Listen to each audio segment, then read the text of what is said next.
Hello everybody and welcome back to my YouTube channel. Okay, so the last time I told you a little bit about my time in Denmark, you guys loved it and you kept asking for part 2. So today I'm here with part 2. So there's so many little stories and things that happened during my year in Denmark, and it's kind of hard to kind of tell the story, and like in my mind I can picture it, I see the pictures, I see the faces, but to try and express that may be a little bit difficult. But anyway, I'm gonna try. I was looking to see if I had any pictures of the time that I want to talk about. Okay, so I think I'm gonna, it's 2 stories in one. How it go?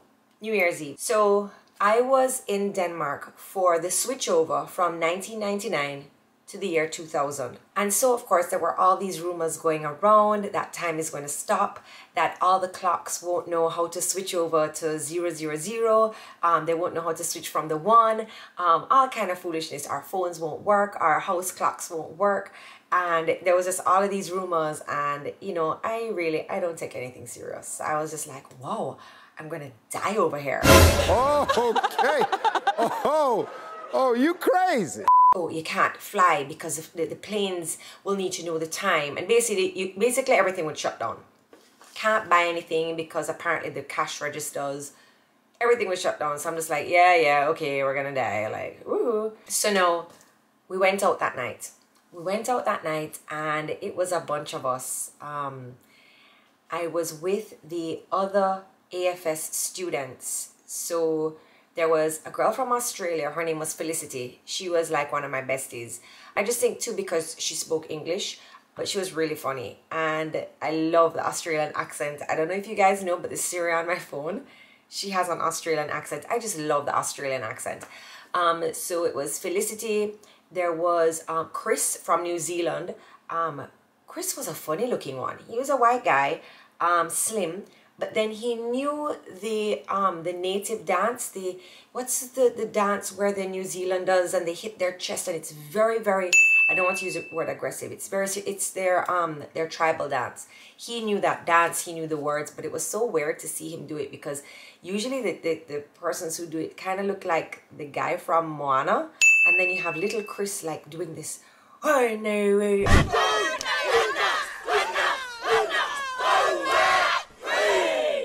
Like, okay, cool.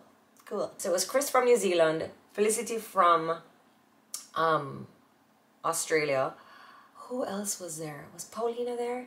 Paulina, we used to love Paulina, but Paulina was from Chile, or is from Chile, and her English wasn't so good, but that's what made her super funny, because she would just like, her little bursts of whatever English there was, it was just super funny. Anyway, so New Year's Eve, so we went out and we were all excited to see like what would happen. We're like, will we be able to go home?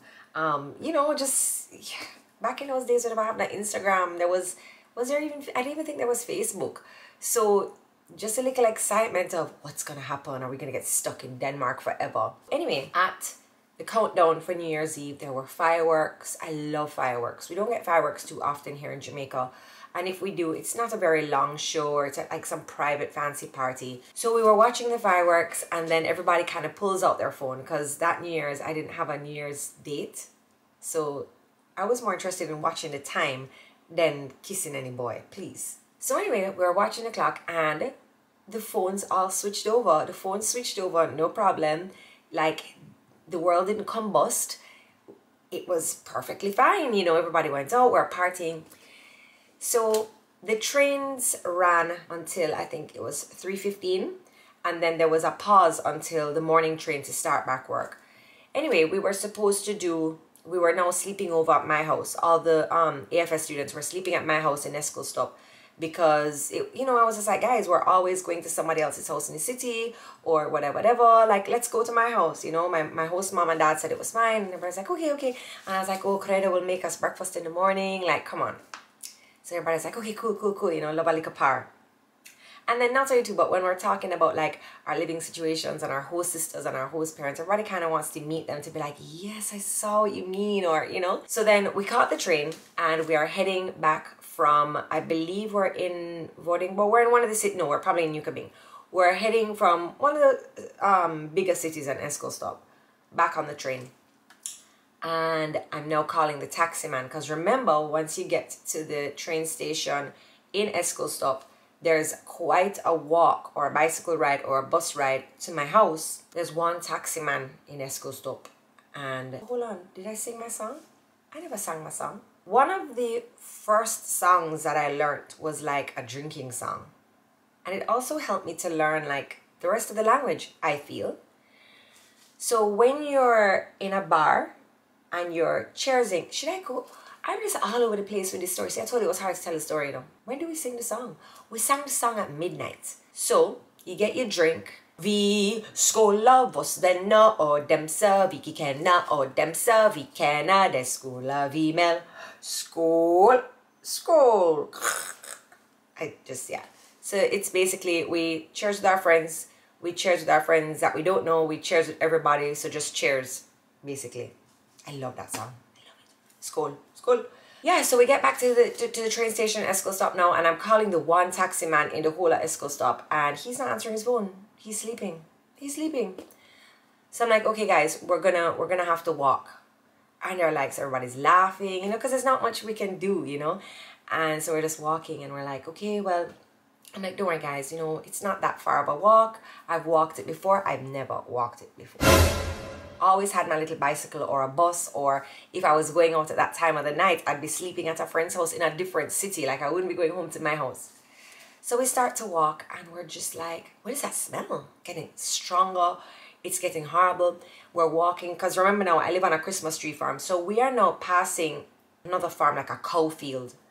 And it stinks. They were spraying pesticide or some cyanide. They were spraying something, fertilizer, I don't know. They were spraying something. So we first smell cow poop, then we smell fertilizer, and we're walking through it. So it's so strong, like it's so super strong. We're like coughing, we're laughing, because we're like, yo, these are experiences that like, how do we express this to somebody? Like at this exact moment, at 3 o'clock in the morning, we're stuck in a little town with farmland, and we're trying to walk home to somewhere safe. And now our throats are closing up because there's some kind of fertilizer being sprayed. They're probably spraying it at this time of the night because they don't want to like kill people off in the day. And there are these damn tourists walking through it like, hey, I've had a fun night. Oh. So we're walking, we're laughing, you know, and of course we're like having, all of a sudden we look up in the sky and we're like, oh my God, we're high, we're high, we're high. The thing has made us high, we're dying. God is coming down. There's like blue in the sky. There's red, there's all of these beautiful lights. And I'm like, guys, I've never been high like this before. Like is this what you guys do? Is this the hash? Is this, what are you guys smoking? What is this? Whoa, what did we take? And we're there, everybody's just like carrying on about the lights in the sky. When I tell you, this sky was beautiful. The lights kept changing and it was just beautiful. And we're just like, oh my God, the aliens. We're now convinced that aliens are coming because we didn't take any drugs. I mean, we're pretty drunk, but we're like, how come the sky is lighting up like this? So we're now convinced that, you know, we're all seeing the same thing. So we're like, we can't be so high from, we called it the paddy field. I guess cow paddies. I don't know, the paddy field. I don't know. We're so high from the fertilizer that we're now seeing lights in the sky, but we're now comparing what the other person is seeing, and that person is seeing that too. So we've now ruled out that we're not high, that we're now being abducted by aliens because the Danes don't want the tourists. So we're looking and there's these like beams in the sky, and we're like, oh my God, we're walking towards the beams. They're gonna zoom us up, like this is it. You know, we were told that, you know, this is gonna be the end of it, like this is just it for us. So we go from like laughing fits to crying because no, we'll never see our families again because the aliens have come for us. And we finally like start running and we make it to the front door of my house. We run inside and, you know, we lock the door. So we're talking about it at night. We're looking through the window. We're talking about it. We eventually fall asleep. So the next morning, you know, everybody's like, are you there? Are you okay? How do you feel? We're touching. We're like, okay, are you okay? Felicity, you there? Where are you from? What's your name? What's your age? Okay, Chris, what's going on? What? Oh yeah, that was another thing. I was allowed to have boys sleep over. So even though I had friends that are boys, they weren't discriminated against for sleeping over because of their sex. Like my host mom and dad didn't care that Chris was sleeping over, that because he was a boy. It was just fine. Like it was up to me to be a responsible person. Even if I was having something with Chris, it would be up to me to be a responsible person, but it wouldn't be up to them to tell me that he couldn't sleep over, which I thought was pretty cool. And, you know, my host parents put a lot of trust in me. Me and Chris weren't in anything. He was a good friend, and I appreciated Chris, but we weren't in anything. Let's just leave it at this. Chris is not my type. Moving right along. So anyway, I go downstairs, brush teeth, and I go downstairs, and Carson, sorry, I keep calling him Carson. Was there a T in his name? Anyway, Carson and Craig are downstairs. And I'm like, oh my gosh, last night was crazy. You know, what happened? We walked through with the pesticide. And of course, all of us are now looking at Carson and Craig. Remember, Craig doesn't speak English so well. And we're like, they're spraying fertilizer. Now we're high. And then the aliens come. And they're all like, So Carson gets the newspaper. And he puts it on the table and he's like, you know, well, it is time of the year when it's time to spray because, you know, the weather. So, you know, I'm sorry. And of course, he knew the taxi man because it's such a small little city. And he goes, well, I can't believe you guys didn't know. Last night was the Northern Lights. So we're like, the what? Okay, so there's no aliens. So, okay, because we are now convinced that aliens have come to get us. You know, the Danes don't want us anymore. Like, we were convinced. And he's like, no, I can't believe you didn't know. So we're like, what the hell is Northern Lights? What the heck? What is that? Like Santa high beams? So we get the newspaper and we're all now trying to translate the newspaper article. Now, we haven't been in Denmark for that long and we're all trying to translate. So our phones don't have they weren't smartphones. So, you know, so Carsten is now trying to explain to us that it's like a light show in the sky that happens every so often. Is it more in Europe? Anyway, you can Google what Northern Lights mean. It's like something in the sky, almost like a eclipse of the stars then. And it's absolutely beautiful. But it was really scary at the time because we didn't know what it was. And I just thought that that was it for me. Anyway, so we made it through the Northern Lights. We made it through the fertilizing of the paddy fields. We made it through the aliens abducting us. And boy, we dealt with a lot. I think I just combined two stories because New Year's Eve is supposed to be cold, but when we walked home, it wasn't that cold. So just take those two stories together, you know. I went on my first bowling trip. So my older sister Anne, she was like, okay, well, my older sister Anne and her best friend, I can't remember her name, Cecile and Anne, they were best friends, and Cecile had been on student exchange to, I believe, the USA. So her English was really good, and she would sometimes check on me because she knew that my older sister had a student exchange student living back with her parents. So she was like, you know, let's do something special for Jodi. Let's take her bowling. I'd never been bowling before, and I'm like, you know, this is a very this is different. But that's what I was there on student exchange to do. I was there to, you know, experience different things, eat different foods, do different sports, do things that I wouldn't usually do at home because the opportunity to do them is there. So I went bowling, and the first thing they do was they give me shoes. And I'm like, no, I'm not sharing the shoes, you know. So I had to go through the front desk with how they clean the people shoes and if I could re-clean my own. You know, and I'm trying to explain to them, like, this is nasty. They're like, no, you have to wear special shoes or you're going to slide. And I'm like, I have on sneaker. Anyway, I went bowling, and it was really fun because my family made an effort. So whereas I could have just gone with Cecile and Anne, Carsten and Craig would come too. You know, they wanted to get to know me, and, you know, they wanted me to have a good time. They wanted that when I came home, I'd be like, you know, Denmark is really great, and my family looked after me. And they were actually really awesome host parents. And even though Craig couldn't speak English very well, she always went out of her way to make sure that I was comfortable and to make sure that I was okay. Also too, like, if I was having any problems as a woman, you know, I knew I could go to her, even though it would be so hard to explain, you know, like, things that were wrong. Like when I was like, you know, where do I buy, because a pharmacy in Jamaica is not what a pharmacy is in Denmark. So I would be like, where do you buy pads and, you know, tampons? So, yeah, these damn outgoers. I can't believe I don't have a picture of Carsten with his little car. So we had a few, in our year, we had a few exchange students that were from America. We had Megan. She was really cute. She had a short little red pixie cut. and then we had Michelle. And as I said, it was just really cool, you know, talking to other English speakers, because he didn't have to really worry too much about, you know, slowing down or using specific words or breaking things down. So you could, you know, just talk about your experience and have a good time. Yeah, we like to go out and drink a lot. I remember closing when it was coming near to the end of my trip, so it was becoming summer again. I remember it was so funny. I'd lost a lot of my color. I guess just in the winter, being inside, I lost, like, I got really, really, really pale.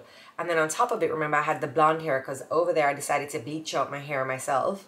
But I remember, like, the first day we were actually at school and the sun came out, and it was so cool because the teacher was just like, let's go outside, and we could sit on the grass and the sun was just out. And I remember it was so funny because people were laughing at me. They're like, Jodi, look, your color is back. And it was almost as if my skin was just absorbing all of the warm sunlight, all of, you know, the color came back into my cheeks. And there's a picture here with me and Mule. And I just looked so brown and tanned again. And I was like, yes, this is amazing. This is great. Like, I just feel like I'm the little Jamaican girl again. I'm not like this pale, like how I look pale now. And I don't know why, but I was walking around the whole school that day with my shoes off. I'm not sure why. But anyway. My little green room. Oh, Stina's car. Alright, so we're wrapping up the end of my trip.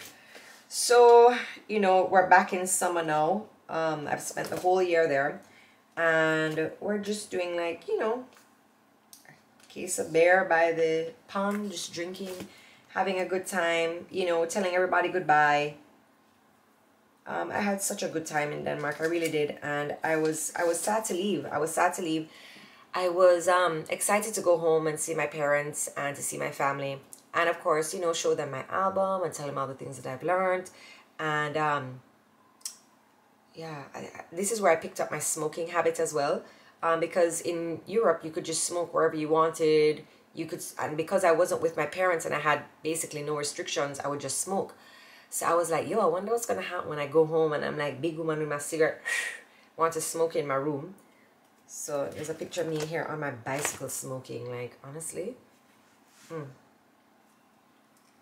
And everybody was just so nice to me. Like, there was a pizza place in Vordingborg that we'd go to. That Vordingborg, remember, is the city where my school was. And the guy was so nice to me, Mila's Pizza. I was like, can I make my own pizza? Can I try? Like, I've never, usually our food is made around the back in a restaurant and we don't get to see, like, here it's on display. And he's like, yes, come and make. Really and truly, how many years ago was this? This is like, I'm going to show my age if I tell. This is like over 20 years ago. But, yeah. That was the time I nearly died in the paddy field, New Year's Eve. Anyway, guys, I just wanted to share a few more of my experiences in Denmark. There were some questions being asked on the last video.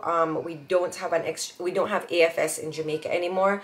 But I think you could look up the AFS on the AFS website, and you could find, maybe you could leave from the USA or whatever. But I do think it's a very good idea to send your children abroad, to whether it's to study for a year or on vacation. Wow, that would be nice. A year vacation for your child. But I think it teaches them responsibility. I think it teaches them appreciation. As I said when I was closing up my last video, the appreciation that I had for so many things when I came back home, which has really helped me in being an appreciative woman. And yeah, I'm not able to concentrate because Remy's crying. But guys, I want to thank you so much for joining me for my video, my part 2 of living in Denmark. I hope you enjoy the pictures. And yeah, do you think I should go back blonde? I mean, these blonde pictures kind of have me all in my feels. Drop a comment down below and let me know. Do you think I should go back blonde? Do you think it'll make me look younger, hotter, cooler, more appreciative? Thanks for joining me, and I'll see you next week when we leave Denmark and we're back in Jamaica. That was so corny.